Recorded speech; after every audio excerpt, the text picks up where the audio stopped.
esta audiencia que seguramente va a crecer mucho más, ya vamos más de 70, normalmente es incluso más grande a medida que van pasando los minutos.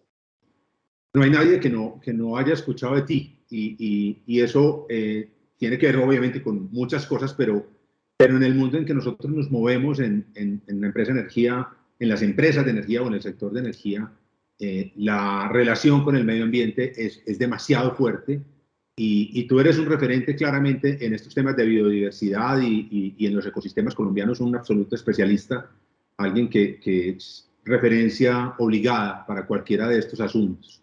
Y yo quiero presentarte muy rápidamente contándole a todos un poco de esa hoja de vida de Brigitte Baptiste, que nace en Bogotá un 23 de octubre, yo voy a decir un 23 de octubre, no voy a decir el año, pero Libra, como la gente buena, que fue 15 años docente de la Universidad Javeriana, bióloga de la Universidad Javeriana, con una maestría en conservación y desarrollo tropical de la Universidad de Florida, con un PhD honoris causa, con un recorrido muy grande por muchas instituciones, por el Alexander Humboldt, von Humboldt, 10 años haciendo la diferencia en temas de investigación ambiental, donde incluso con hicimos un trabajo muy bonito en Armenia, del que podemos hablar más adelante, y ahora rectora de la Universidad EAN, que nos va a permitir hablar un poquito de temas de educación. Brigitte, bienvenida. Yo quiero invitar a todas nuestras personas que ya están llegando a los 100, como te digo, esto crece rápidamente, a escribirnos por el chat o a levantar la mano y preguntar cuando quieran cosas. Es interactivo, lo hemos hecho en ocasiones anteriores y lo que intenta básicamente es que nos nutramos de experiencias que inspiran en este mundo del liderazgo, de la gerencia, de la innovación, de la gestión de equipos y que estoy seguro que tú nos puedes ayudar mucho. Bienvenida, Brigitte, mil gracias nuevamente por acompañarnos.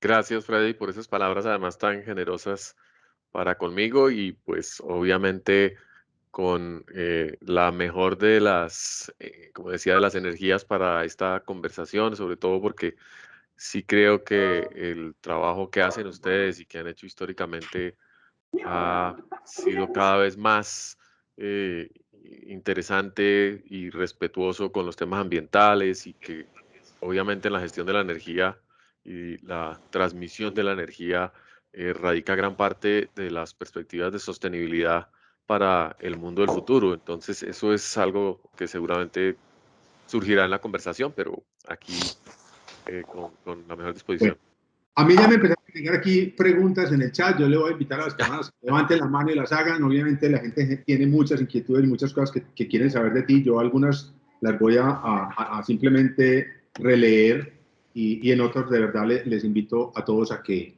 participen y pregunten. Pero empecemos Brigitte, hablando un poquito de cuando uno dice liderazgo, pues a veces tiende a pensar en liderar grandes equipos o compañías enormes. Tú ahora estás liderando una universidad, una de las más importantes del país, pero has estado en otro momento en temas de liderazgo de equipos, pero también liderando temas medioambientales y asuntos y campañas y cosas que son muy relevantes para el país en educación, en ciencia, en medio ambiente. Yo quiero preguntarte un poquito cómo te defines como líder y qué crees que es lo más importante que un líder puede tener para ser exitoso en su rol. Sí, es una condición curiosa cuando alguien se refiere a uno como líder, porque normalmente no es algo que uno busque, que se construya deliberadamente, sino es algo que va sucediendo con el tiempo y que seguramente tiene que ver un poco con preocupaciones muy genuinas que uno trae a la discusión colectiva, a la discusión social, formas de indagar y de canalizar la preocupación de las personas, formas de catalizar esa preocupación. Yo creo que mucho de liderazgo tiene que ver con darle forma a las ideas de las personas y que las personas digan, sí, sí, sí, eso es lo que a mí me está torturando o eso es lo que yo quisiera expresar y no había sabido cómo. Entonces, yo interpreto en el liderazgo una condición muy lingüística, muy de comunicaciones, en la medida en que uno puede ayudar a verbalizar o a mostrar cosas que no siempre son fáciles de mostrar y que se van entretejiendo cuando se abre esa conversación entre muchos, entonces uno se convierte en un punto de referencia. Pero es algo que, digamos que emerge, yo creo que es algo muy espontáneo en los procesos de comunicación y de acción colectiva. Específicamente, había leído por ahí una entrevista en la que mencionabas el tema de comunicación y construcción colectiva, cómo las ideas se forman no a partir de una sola persona, sino de la opinión de varias personas. Ese proceso, ¿qué tan relevante ha sido en tu vida interactuar y permitir que la construcción sea grupal y colectiva? Muy importante porque hay un momento en la vida en que uno, si uno, digamos, es vehemente y uno cree en sus ideas, pues uno trata de convencer a los demás de que sus ideas son las mejores y entonces marca una pauta de liderazgo que está muy asociada con el ego y con la buena voluntad y las buenas intenciones, que a veces es el liderazgo, digamos, más convencional o más clásico al que estamos acostumbrados, que convoca a seguir ciertas ideas y que genera em, como una masa de seguidores, ¿no? Un poco uno podría decir así que los actores son líderes por esa misma razón. Pero luego, cuando uno se da cuenta de que comete muchos errores, de que sabe poco de las cosas con el tiempo, entiende que el liderazgo tiene más que ver con escuchar, con saber aceptar la crítica y a veces la crítica muy agresiva respecto a ideas que uno ha expresado en el pasado o simplemente por el hecho de preguntar. Hoy en estos tiempos de redes sociales donde cualquiera que levante la mano recibe 10 batazos, es muy importante entender que el ejercicio de liderazgo está muy construido sobre como la autoorganización de las visiones de las cosas.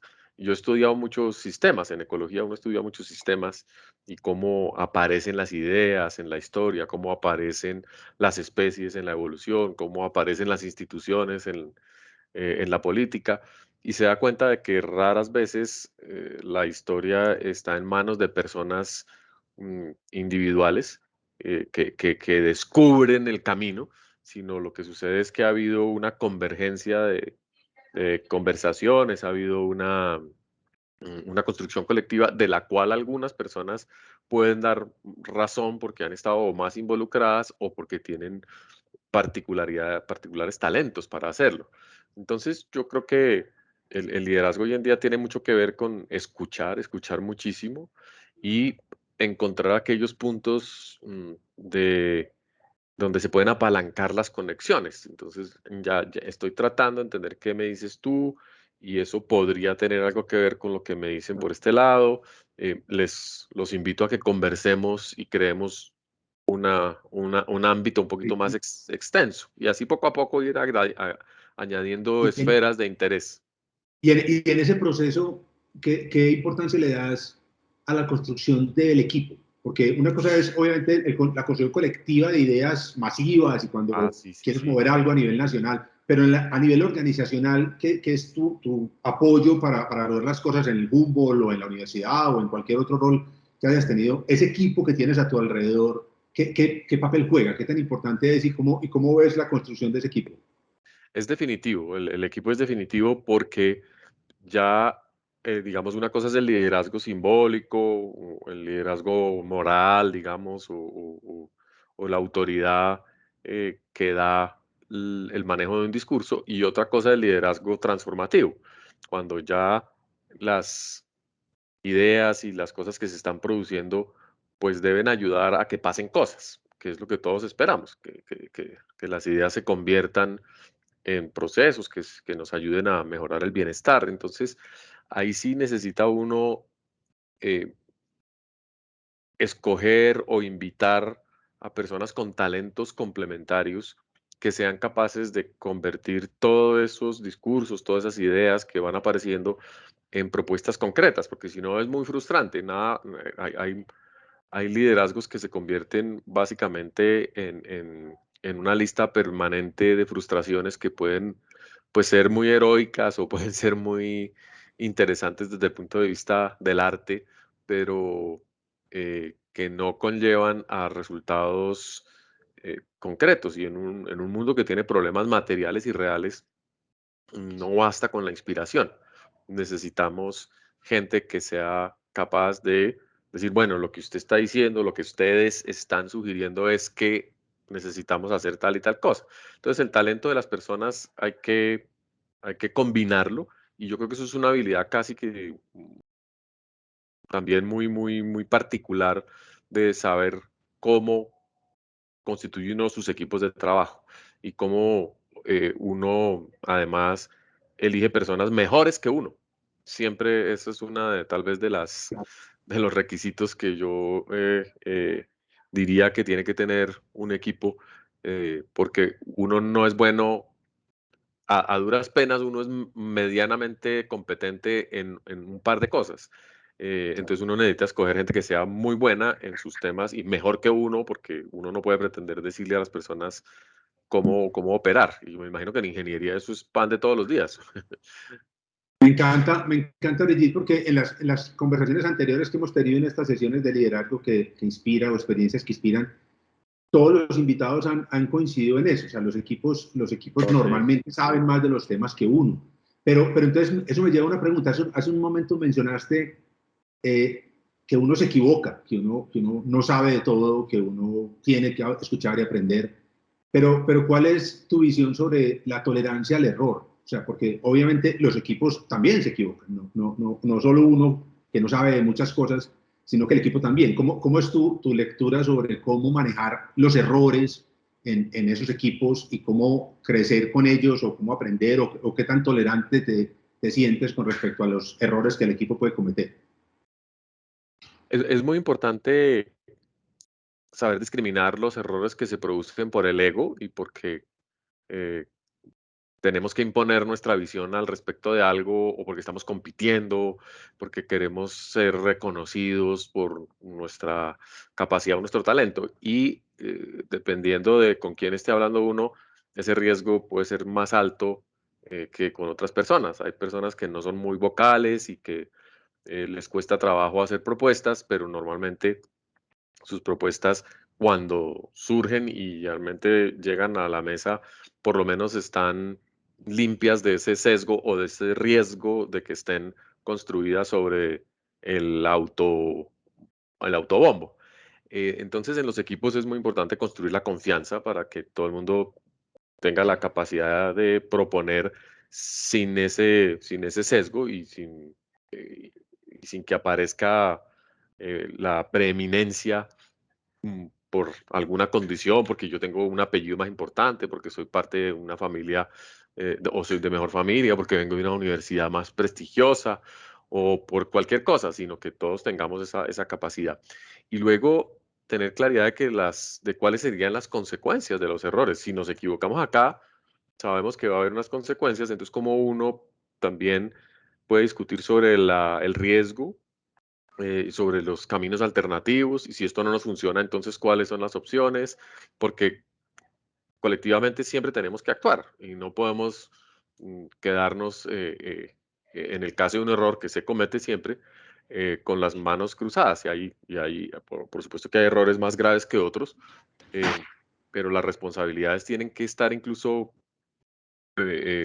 preestablecidas. Si esto no nos funciona, entonces, ¿qué vamos a hacer? Y si esta idea que tiene una responsabilidad muy concreta no se pudo hacer por un error que, o por una decisión que colectivamente todos aceptamos, entonces, ¿cómo compartimos la responsabilidad? Porque siempre al final el sacrificio, el chivo expiatorio siempre es un recurso que es muy fácil de poner en práctica, y es muy malo porque uno arriesga, digamos, excluir una persona muy talentosa de un proceso, y además le crea una falsa tranquilidad a los demás de que los demás sí somos los buenos y hay alguien que cargó que llevo de bulto. Entonces, en el liderazgo también es muy importante eso, que la responsabilidad distribuida, la descentralización, pero asumirla, hay que asumirla. De acuerdo, Brigitte. Yo creo que podemos, me gustaría mucho, y aquí ya hay una pregunta en el chat que voy a contextualizar y luego la compartimos. En los temas ambientales, no solo en Colombia, sino en general en el mundo, tenemos unos desafíos gigantes y quisiera oír tu opinión sobre ese balance entre desarrollo y medio ambiente en un planeta con una población creciente, con unas necesidades, unas desigualdades gigantes en temas alimentarios, en temas de educación, en temas de acceso. Prohibir o pretender que el medio ambiente es la única variable no parece razonable, pero ignorar el daño que le hacemos al medio ambiente, ignorar el cambio climático, etcétera, tampoco. ¿Cómo es tu visión con respecto a ese balance y si el tema medioambiental para las compañías de hoy, una compañía como la nuestra, que tú conoces muy bien, es una moda, es una tendencia, es una necesidad, es el futuro? ¿Cómo es tu percepción con respecto a eso? Bueno, eso es una pregunta de fondo y diría que hay dos vertientes por las cuales estamos enfrentados a hacerla.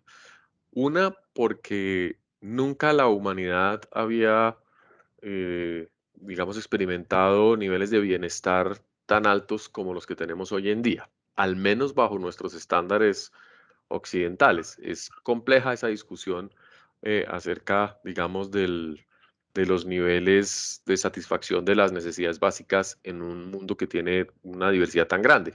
Si estuviésemos aquí hablando con el gobierno, el nuevo gobierno talibán, seguramente tendríamos unas diferencias de valores y de concepción del universo absolutamente gigantescas.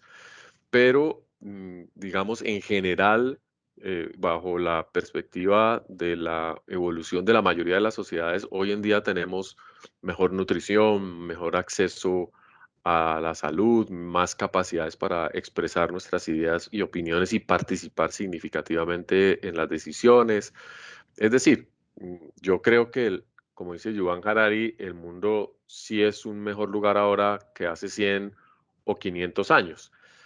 Difícil juzgar, pero ahí hay una perspectiva que algunas vertientes del ambientalismo no tienen tan clara y que hoy en día están generando como un poco un tributo a la nostalgia sin un conocimiento de primera mano de lo que significa la experiencia de haber vivido hace 100, hace 500 o hace 1000 años, sobre todo cuando la gente dice, no, es que miren el mundo como era de maravilloso hace 1000.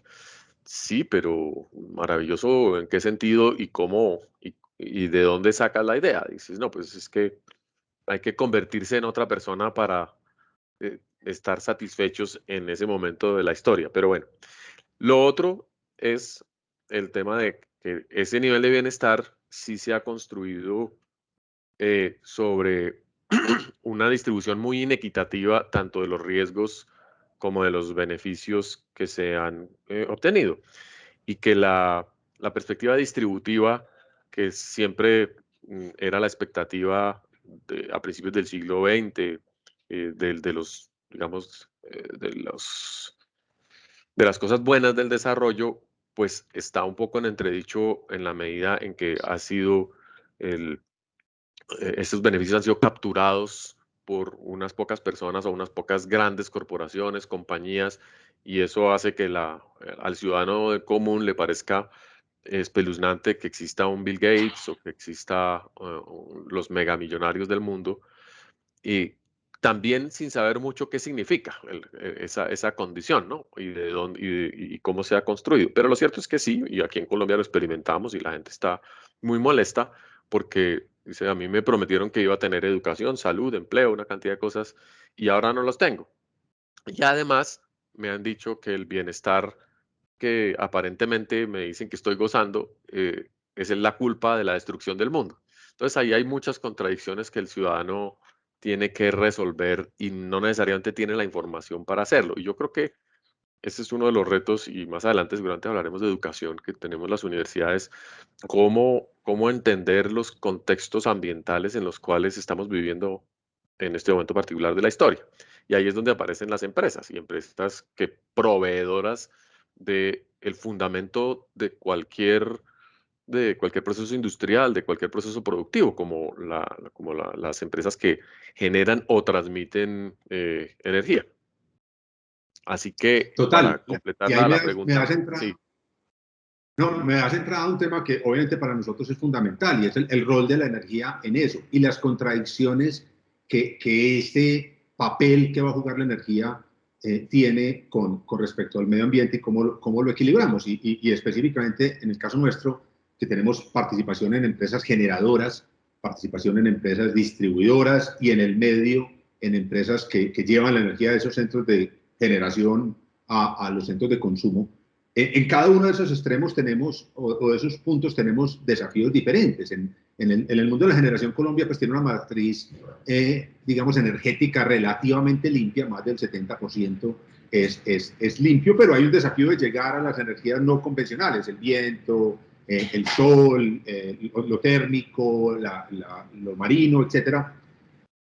Y esos lugares están alejados de los centros de consumo. Entonces, la energía de La Guajira o del Cesar, pues está a 400, 800 kilómetros o más de los centros de consumo importantes. Y ahí tenemos unos desafíos en los que quisiera escuchar tu opinión, porque a medida que construimos una línea de transmisión de 400 kilómetros, nos topamos con 200 o más comunidades étnicas, nos topamos con una gran cantidad de biodiversidad, que tratamos de encarar de una manera correcta, pero que también genera unas expectativas correctas. Y la gente dice, bueno, pero ¿yo qué voy a obtener de esto? Y ahí aparecen, entonces, dos preguntas específicas que te voy a hacer. Primero, el bienestar general o el interés general con respecto al particular y cómo balancear ese beneficio que la energía va a generar en el país contra algún impacto que pueda haber en el camino.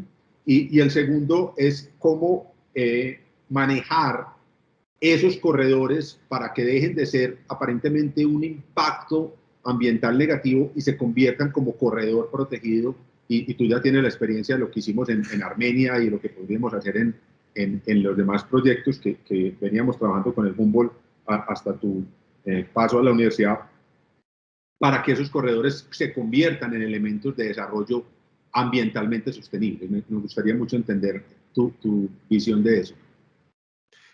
sí, lo primero es que yo creo que como sociedad, dado la velocidad de los cambios a los que nos hemos visto sometidos, no estamos entendiendo muy bien cuál es el papel de la energía en la construcción de nuestro bienestar, para volver a usar la palabra. No tenemos conciencia realmente de que la energía eléctrica es la que fundamenta eh, todo, que para fabricar cualquier cosa necesitamos energía eléctrica, que para iluminar, y de hecho, pues creo que no es el uso más marcado, pero para iluminar el mundo también necesitamos energía eléctrica, para todo necesitamos energía eléctrica y ese es eh, ese fundamento. Entonces la gente no tiene una conciencia de eso y eso hay que volver a recalcarlo porque lo tendemos a dar como por sentado. A mí me corresponden eh, 10 kilovatios hora el próximo mes. Eso no lo entiende la gente. ¿Y cuál es la huella eléctrica de todos los consumos? ¿Cuánta energía hay en el café que estoy consumiendo hoy en día? ¿Cuánta energía hay se necesita para dar una clase? Tenemos el equivalente de toneladas de carbono. Ahora se ha vuelto la moneda más fácil, pero es una moneda que es negativa. Es como la contraparte de la moneda que antes utilizábamos incluso en biología, las calorías o los joules o los kilovatios, que en ecología son fundamentales y que siempre fluyen a favor de los seres humanos para crear bienestar. Entonces, ese es un primer elemento. Necesitamos volver a construir la conciencia de cuál es la relación entre bienestar y disponibilidad de energía. Y eso requiere comunicación, requiere discusión permanente y requiere mucha educación sobre el consumo de la energía. Ahora, las personas más, digamos que son más conscientes de eso y aún así quisieran o estarían dispuestas a vivir con menos energía o menos huella energética en aras de su visión del planeta, pues podrían hacerlo. Es decir, yo voy a decrecer mi consumo de energía, voy a decrecer, que es una escuela de pensamiento ambiental. Dices, no, pues yo voy a dejar de consumir estas cosas, estas otras, y voy a vivir más sencillo, más limpio, más austero. Pero eso tiene unas implicaciones importantísimas en las decisiones de los colectivos. Es decir, porque yo puedo decidir vivir sin anestesia, puedo decidir vivir sin medios de comunicación, puedo decidir vivir como un monje en lo alto de la montaña. La pregunta es si 8.000 millones de personas quieren y pueden vivir en esa condición. Entonces, ¿cómo encontramos una distribución satisfactoria de la huella ecológica entre todas las personas? Y lo segundo es que, ya en algo mucho más práctico, la energía hay que seguirla moviendo. Si queremos una distribución más equitativa del bienestar, necesitamos hacer llegar la energía a todas partes y eso requiere líneas de transmisión. Ese es uno de los temas que probablemente no se va a resolver. Ups.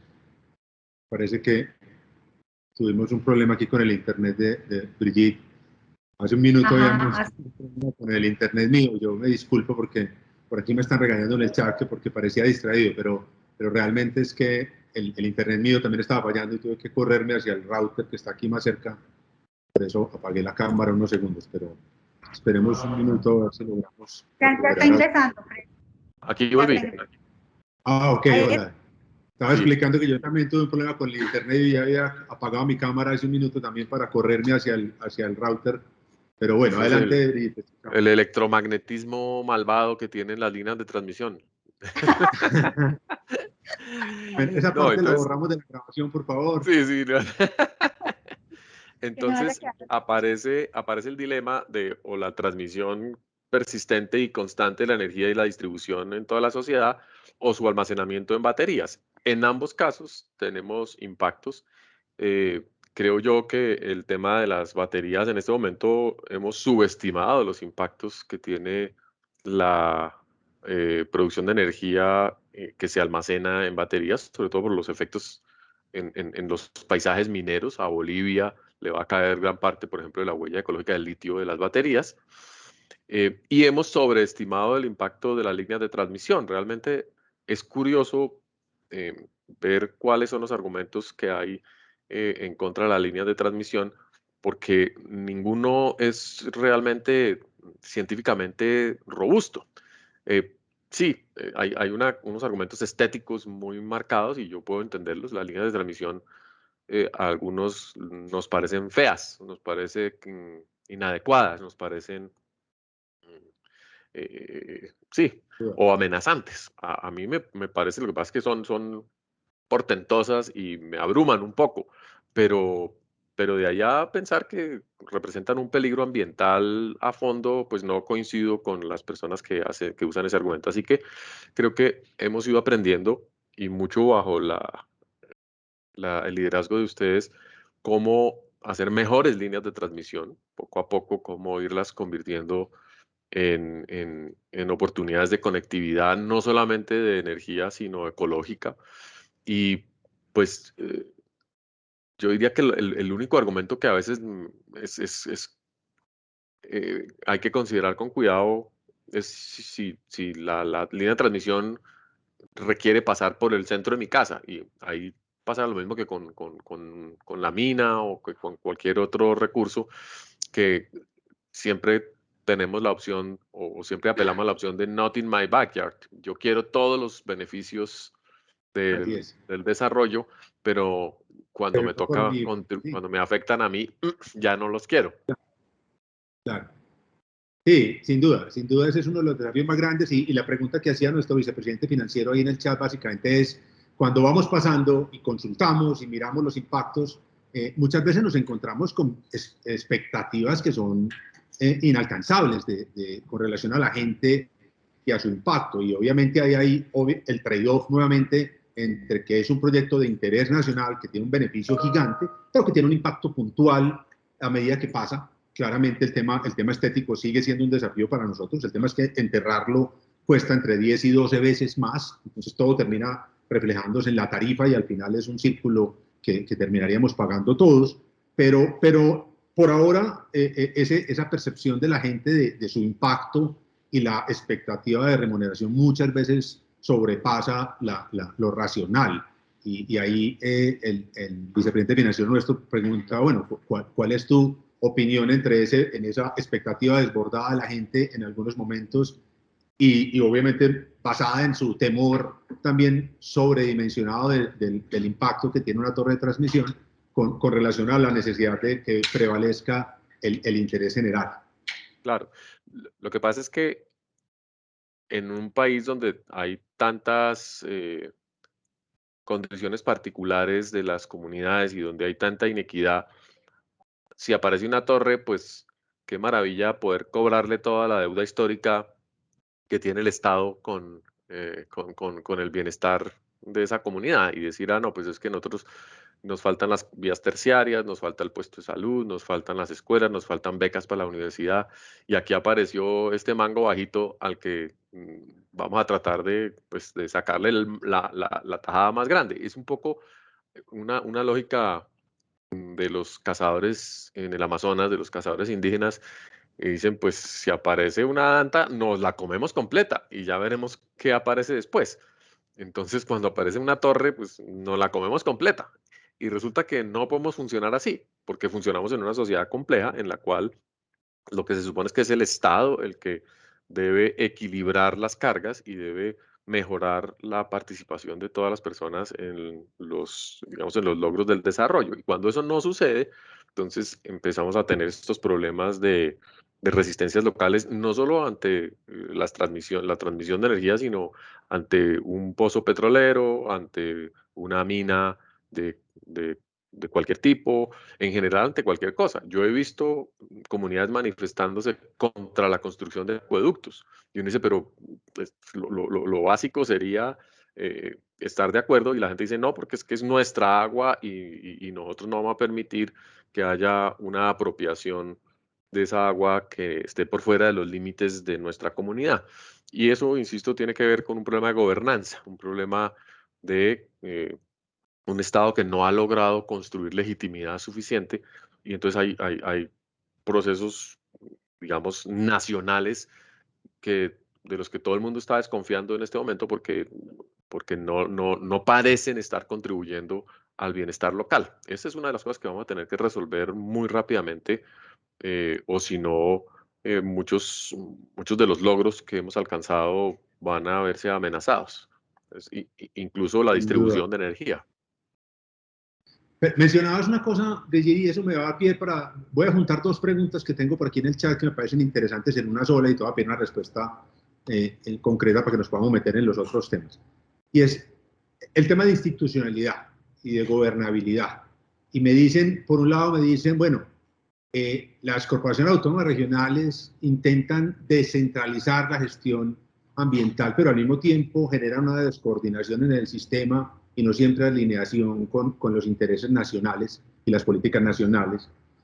Y al mismo tiempo lo quiero juntar con la segunda pregunta, y es cuando me dicen, miren, los problemas más grandes de impacto sobre el calentamiento global que tiene Colombia no son las industrias, es la deforestación, por un lado, y la minería ilegal, que aporta muchísimo a ese tema de deforestación y de contaminación. Y esas cosas aparentemente no están bajo el control de nadie. Y es más fácil concentrarse en vigilar a las empresas grandes, serias, que hacen un trabajo relativamente serio. Ya vimos cuando Hidroituango, etcétera, todo el mundo se fue encima, pero uno no ve la misma fuerza para atacar a la minería ilegal o para De frenar la acuerdo. deforestación. Y quería juntar esas dos preguntas alrededor de la institucionalidad para escuchar tu opinión al respecto. Y estoy totalmente de acuerdo con el diagnóstico. El problema es que Colombia empezó en los años 70 a incorporar la visión ambiental o la crítica ambiental al desarrollo, sobre todo proveniente de países que ya nos llevaban un camino importante en su transformación ecológica y en la producción de ciertos efectos. Y trajimos mucho, tanto del discurso como de los ejemplos, a un ambiente que no estaba todavía experimentando esas condiciones, y por ello construimos un aparato normativo ambiental preventivo que fue adquiriendo el rostro de una gran superintendencia. Entonces, Colombia entendió la gestión ambiental como una gestión eh, que trataba de delimitar los alcances de, digamos, de los proyectos de desarrollo, eh, con una premisa que no estaba, yo creo, necesariamente firme y firmemente comprobada, y era que el modelo de desarrollo estaba equivocado. Mm, y claro, el modelo de desarrollo estaba equivocado siempre cuando uno lo ve post. Uno dice, ah, mire, cometimos estos errores. Aquí destruimos esto, aquí contaminamos, aquí cometimos esto.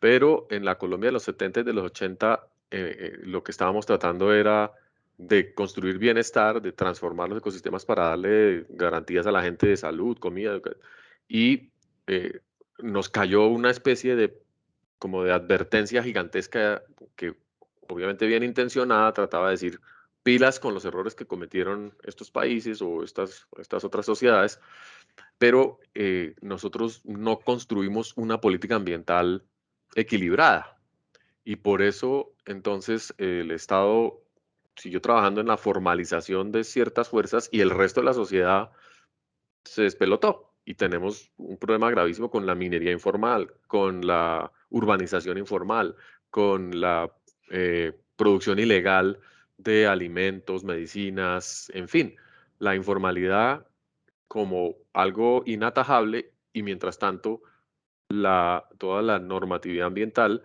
como algo completamente excesivo y gigantesco para controlar el aparato productivo.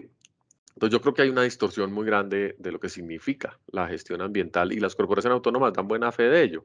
Las corporaciones tienen el dilema de ser autoridades ambientales y al mismo tiempo promotoras de otras formas de desarrollo, como Ujú. que hay algunas tienen más posibilidades, las que llaman corporaciones ambientales y de desarrollo sostenible, ¿cierto? Que podrían, digamos, utilizar la autoridad ambiental como fuente de aprendizaje y de redireccionamiento de ciertos procesos, pero lo cierto es que no lo hacen. Entonces, sí tenemos, nos pisamos los pies constantemente y nos autodestruimos y cerramos las puertas porque tenemos ese, digamos, ese prurito de lo ambiental como un ámbito de Exacto.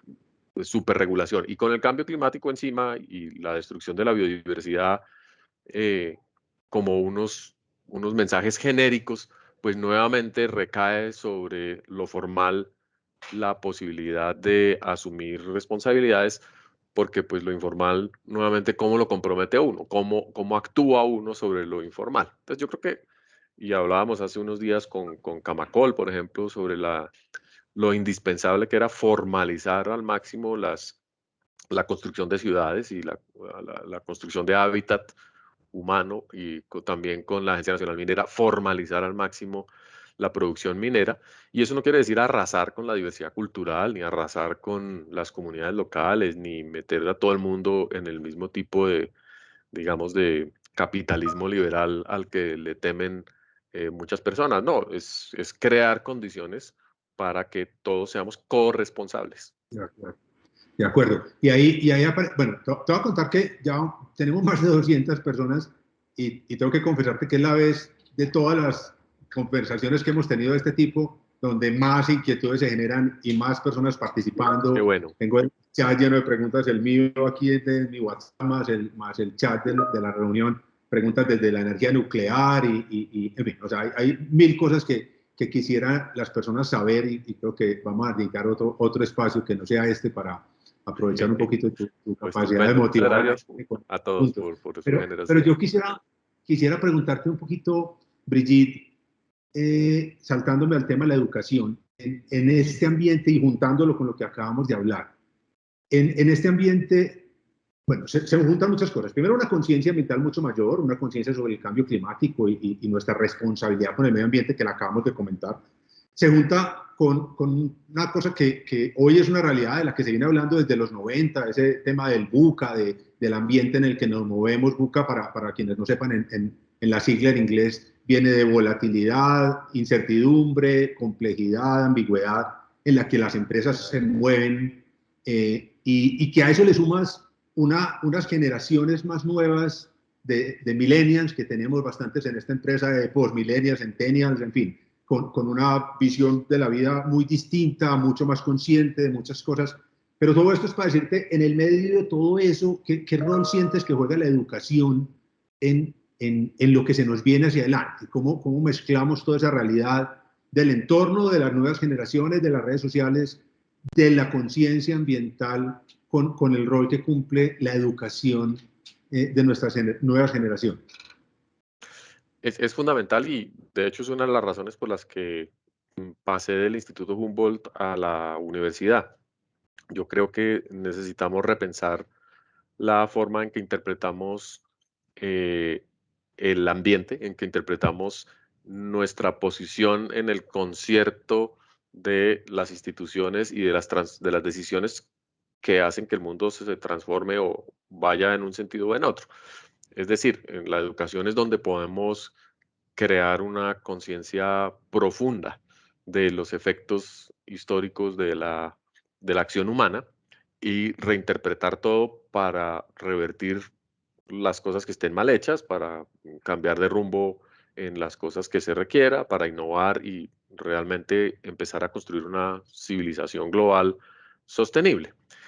Eh, y eso se hace no solamente en las ingenierías, sino se hace en los programas de comunicación, en los programas de antropología, arte. Yo creo que en este momento la formación en conciencia ambiental, por llamarlo de alguna manera, es importantísima. Entonces todos deberíamos tener eso, la formación constitucional, saber en qué país vivimos y cuáles son los derechos y cómo opera el país en todo sentido, eso se nos había perdido de vista. No sabíamos quiénes son los señores de la Corte Suprema, quiénes son los señores de la Corte Constitucional, cuáles son las agencias de regulación de tarifas. Es decir, la estructura del Estado desapareció de la vista del ciudadano común y corriente y, por supuesto, la visión geográfica del territorio también desapareció. Y yo he tenido la oportunidad de viajar mucho por Colombia y me doy cuenta que la gente conoce su ámbito inmediato, su entorno, los kilómetros cuadrados en los que habita con su comunidad o la cabecera municipal, y eso es urbano o rural, y también reconoce procesos del orden de una o dos generaciones, es decir, lo que mi papá me cuenta que era antes aquí, o mi abuelo, pero ya las cosas cambian muy rápido. Entonces, la situación de las personas en el mundo es muy compleja de analizar y no tenemos las herramientas para hacerlo. Entonces, cuando la gente, uno le habla de transiciones energéticas, de que vamos a ir construyendo unas nuevas fuentes de producción de energía o de formas de transmisión o cualquier innovación tecnológica, la gente tiene pocos elementos para juzgar em, lo que ello significa y por eso tiende a retraerse a su experiencia inmediata y crea el conflicto rápidamente, crea el conflicto de que el mundo está todo contra mí y yo tengo que refugiarme porque me están tratando de cambiar mi vida. Y lo que en el siglo XX era un mensaje positivo, sí, estamos tratando de cambiar su vida, pero sin ánimo colonial, sin ánimo impositivo, sino con una conversación democrática y positiva, se convirtió más bien en una lucha de resistencias en las que nadie quiere aportar al bien común, porque el bien común no se entiende muy bien qué significa. Entonces la gente dice, "Ah, el bien común es el bien corporativo, y entonces ese bien común, yo no hago parte de ese bien común". Entonces ahí hay muchos temas, obviamente financieros, Claro. hay muchos temas pero sobre todo de comunicación y la educación para entender en qué mundo estamos viviendo hoy en día. Y puede que demos a entender que el mundo es muy injusto, que el mundo es inadecuado. Yo estoy de acuerdo con muchos de los postulados que, por ejemplo, grupos de resistencia ambientalista tienen, en su crítica, pero me parece que no tienen efectos en la medida en que no están anclados en la conexión de lo local con lo global. El mundo es global, es inevitablemente global. Entonces, no podemos retraernos o sustraernos de esa realidad y tratar de decir voy a sobrevivir en mi pequeño páramo, voy a sobrevivir en mi comunidad, en mi barrio y no quiero, aquí yo no quiero desarrollo. Mm, Puedo tratar de ajustar la forma en que yo participo de ello, pero va a ser muy difícil sustraerse a, un, a una nueva globalidad o al reto de construir una nueva globalidad. Ahora, si uno se sustrae, peor, porque entonces la globalidad la van a dictar las grandes potencias y pues sabemos que nosotros ahí en ese concierto somos muy débiles. Entonces, si vamos a aceptar es que sea China la que defina cómo es el modelo de desarrollo en Colombia, pues la mejor forma de hacerlo es enclosetándonos y voy a empezar a hablar en términos de género. Me voy a guardar, me voy a esconder porque viene el coco. De acuerdo. Ahí eso me abre como el espacio para preguntarte algo. Yo veo, esto es muy personal, y estoy juntando incluso un par de preguntas que hay por ahí en el chat. Tres desafíos en términos de educación que quisiera saber tu opinión, si los compartes o ves algunos adicionales. Pero el primero tiene que ver con la capacidad de las personas de argumentar, más que de quejarse y de discutir y de oponerse, de tener capacidad de escuchar y argumentar. El segundo, la formación ética, el quitar esa herencia que traemos del narcotráfico, de querer ese fast track, de llegar a todo muy rápido, de volverme muy rápido, muy famoso, muy exitoso, muy rico y aprender a vivir ese proceso desde lo ético. Y la tercera, lo acabas de mencionar, es el desafío de género. Nosotros, y voy a darte un ejemplo, en la empresa tenemos muchas dificultades para aumentar la participación de mujeres en temas técnicos, pero es porque desde la universidad tenemos limitaciones en la cantidad de personas, de mujeres que quieren acceder a estudiar asuntos técnicos, ingeniería eléctrica específicamente, y ahí no logramos aumentar esa participación. En el grupo tenemos un porcentaje, una representación femenina importante, pero en las áreas técnicas es mucho menor. Y entonces quisiera oírte con respecto a esos tres temas: capacidad de argumentar, de discutir, de la dialéctica, sin posiciones temerarias y cerradas, el tema ético y el tema de género. ¿Cómo ves esos desafíos de la universidad y si hay alguno que creas que es más importante que esos? No, los tres me parecen apasionantes y creo además que no los estamos abordando. Esto es lo más grave. El primero, el tema de la capacidad argumentativa, lo que estamos viendo en nuestras pruebas PISA, por ejemplo, es que cada vez la capacidad de lectoescritura de los estudiantes colombianos está empeorando. Y cuando uno no logra eh, una comunicación profunda, compleja, cuando uno no logra una conversación sofisticada, pues obviamente no puede tratar asuntos que están asociados con la complejidad del mundo. Si todo se vuelve agua o petróleo, gruñido o patada, pues no vamos a salir adelante.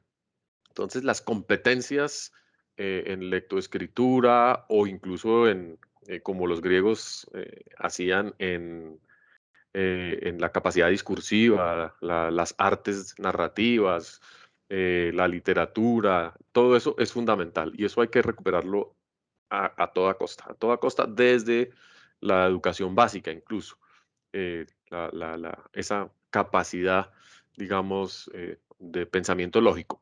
Por supuesto, sin pretender que una sola forma de pensar va a llevarnos a encontrar soluciones.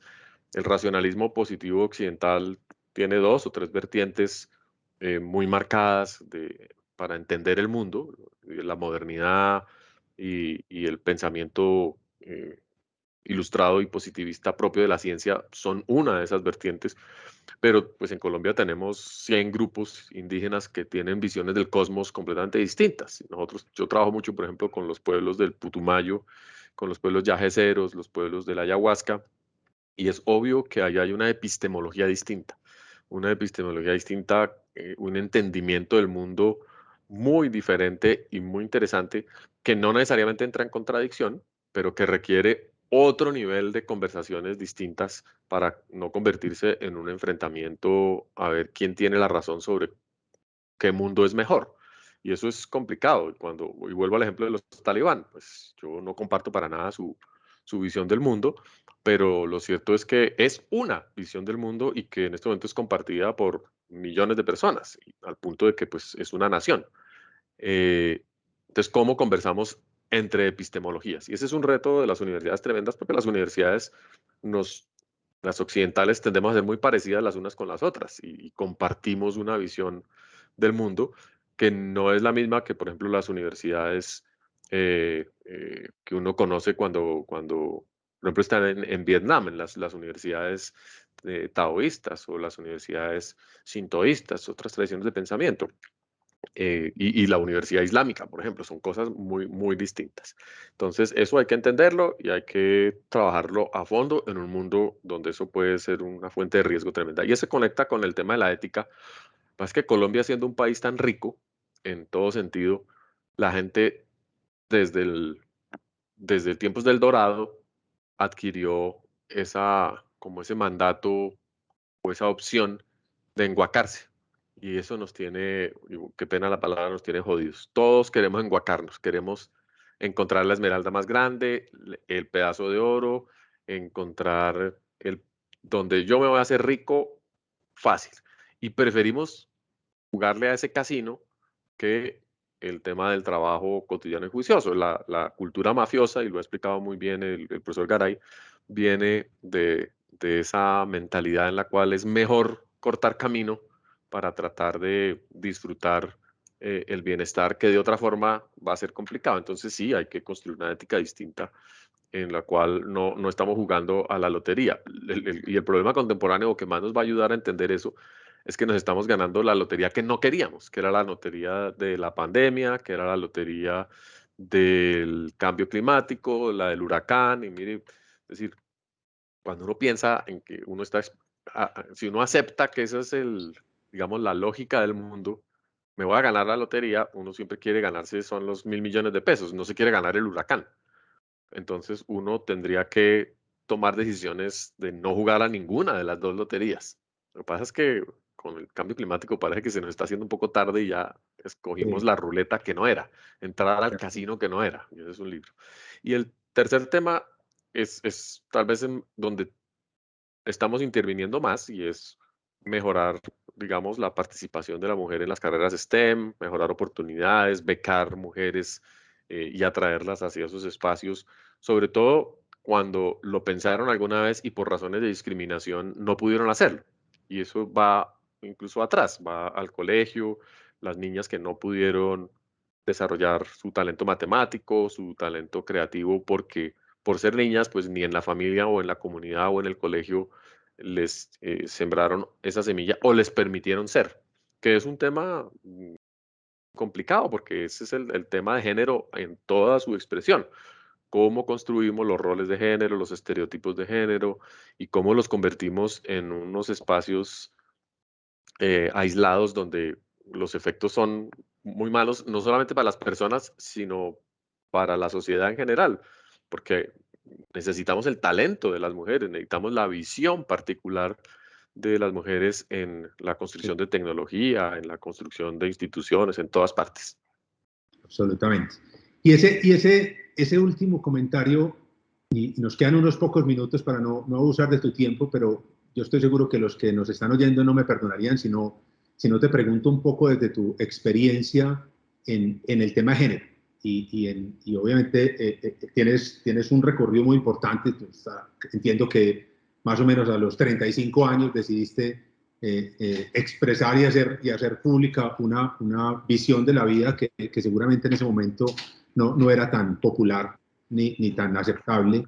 Y estoy seguro que todos los que estamos aquí nos gustaría mucho entender esa transición de pasar de ser Luis Guillermo Baptiste a ser Brigitte Baptiste y hacerlo público. ¿Qué reacciones generó? ¿Cómo fue? ¿Cómo lo decides? ¿Y qué reacciones genera? Por un lado, en tu familia, obviamente en Adriana y los niños que no sé si Juana y Candelaria son posteriores o anteriores a esa decisión, y en lo profesional, en el día a día. Eso te generó barreras, te generó restricciones, te hizo más difícil las cosas. ¿Cómo fue? O sea, yo quiero, más allá de lo farandulero, entender un poco eso, porque creo que puede ser muy interesante para muchos de los que nos oyen, entender esa decisión, la transición el familiar y la transición profesional. ¿Cómo ocurre, Brigitte? Sí, yo creo que en lo que terminaba la intervención anterior está como la clave de esa lectura histórica personal. Uno cuando tiene 4 o 5 años comienza a manifestar lo que le gusta, lo apasiona, lo que le llama la atención y en muchos sentidos, en el sentido estético, en el sentido de relaciones, en el sentido de las prácticas, y comienza uno siempre a orientarse en ellas y a entender las fuerzas que impiden que eso suceda. Entonces, por ejemplo, si uno eh, tiene talento matemático y no encuentra el ambiente para desarrollarlo y no hay posibilidades, e incluso ese talento es censurado por cualquier circunstancia, pues con el tiempo se va a convertir en una frustración que va a afectar todas las dimensiones de la vida. Entonces uno llega a un punto en el que dice, pero a mí me gustan las matemáticas cuando se pregunta por el sentido de la vida y cuando el tiempo comienza a marcarse, digamos, en el cuerpo, en la mente, en las relaciones sociales, y dice, no, yo tengo que hacer lo que quería hacer y que siempre he sabido que me gusta.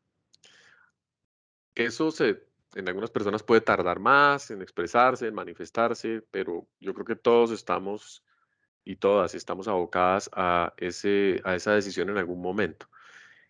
Como las categorías de lo femenino y lo masculino históricamente han sido como tan marcadas, es uno de las marcas más difíciles de cuestionar y de dejar ir. Y eso por eso me costó 35 años decidir pues claro, yo siempre me pensé en clave femenina desde chiquita, traté de vivirlo, pero pues eso definitivamente en los años 70 en que nací, pues no tenía ninguna posibilidad, entonces me decanté por otras cosas. Pero llegó un momento en la vida en que eso ya se volvió una cuestión de vida o muerte, de quién era yo realmente y cómo quería manifestarme, y por eso, digamos, lo hice pese a que ya había pasado mucho tiempo. Y hay muchas personas, digamos, de mi edad o mayores con las que comparto, digamos, esta experiencia, que afortunadamente cada día es menos dura para niños y niñas trans que ya en el colegio lo dicen y dicen, no, pero es que a mí me están tratando de una manera que yo no entiendo, ¿por qué me tratan así cuando yo soy así? Pero, insisto, es como pensar que yo era violinista o que siempre quise tocar el trombón o que siempre quise viajar por el mundo. Y es algo que los millennials hoy en día entienden mucho mejor porque son los más trans de todos. Son transeúntes en el espacio y en el tiempo, tienen una comprensión de sus procesos muy interesante y envidiable hasta cierto punto. Claro, cuando uno se vuelve más sedentario o más sedentaria, le cuesta trabajo entender tal nivel de variabilidad y de movilidad que están adquiriendo los jóvenes hoy en día.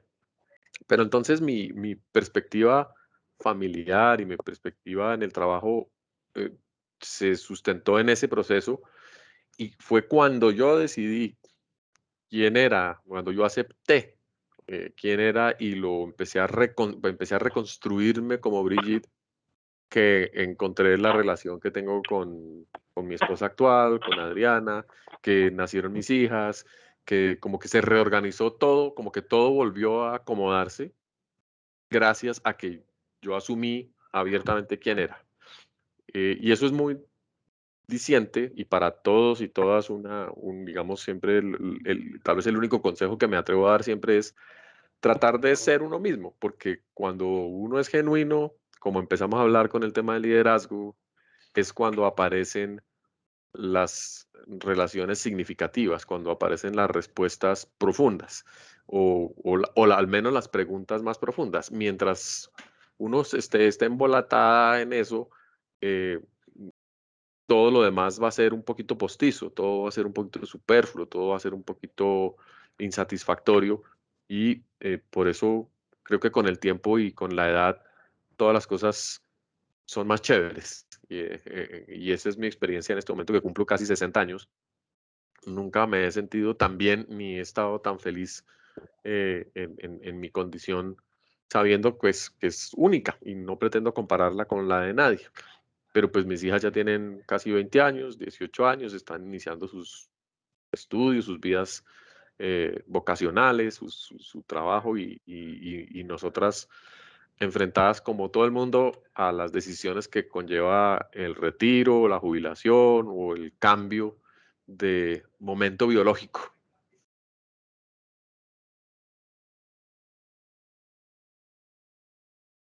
Perdón, tenía el micrófono cerrado.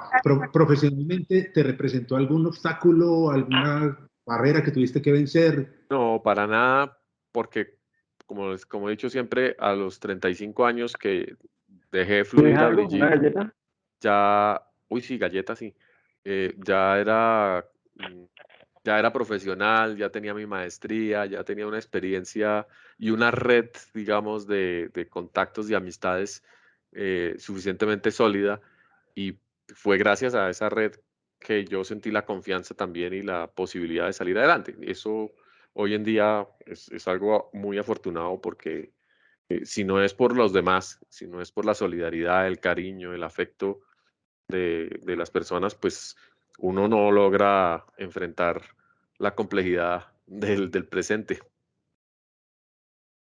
Sí, sin duda que sí. Bueno, yo para terminar, por aquí el equipo de producción había hecho una investigacióncita y con la complicidad de Adriana, que tenían una sorpresa que te quieren proyectar. Ay, no puede ser.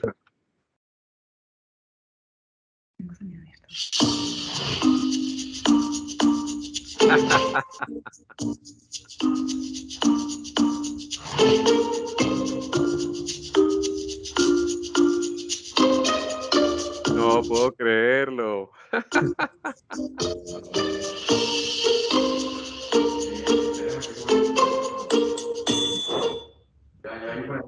Orión, Venus, Paola, Hola, más hola. Ana, Candelaria, Adriana, Brigitte, una familia espectacular.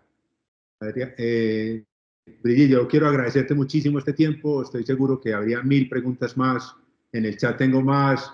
Tenía personas levantando la mano, pero desafortunadamente hoy el tiempo no nos rindió como quisiéramos por lo apasionante de los asuntos y de tus respuestas. Te lo agradezco enormemente. Siempre has sido muy generosa con el grupo en todos los temas y hoy especialmente un abrazo y un agradecimiento muy especial. Freddy, no, a ti y a toda la empresa, a Sandra por su cariño siempre y pues que sea un motivo para volvernos a encontrar. Por aquí me dicen que si te molesta algunas de las preguntas que no alcanzamos a contestar, de pronto te las mandamos y nos mandas un videíto, un audio, alguna cosa que es más rápido. Bienvenidos, bienvenidas, claro que sí, con todo gusto.